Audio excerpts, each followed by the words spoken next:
So knee replacements are a really common operation, but globally, still about 1 in 5 patients is not that happy with their surgery.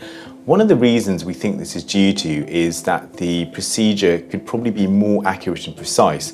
So the great thing is now, with the robotic technology, we think we can improve upon this and place a knee replacement in your knee to sort of 0.1 of a degree or 0.1 of a millimetre inaccuracy.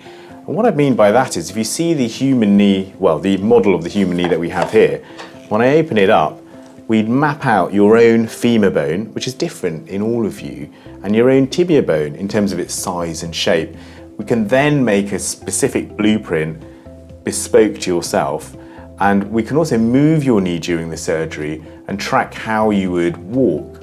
We'd then be able to sort of plan how we'd place the knee replacement and execute that plan really accurately. And this is an example of a typical knee replacement and what it would look like sort of before the surgery and after. So it's really exciting times having this technology here, and we're hoping to study it and really show some real benefits going forward.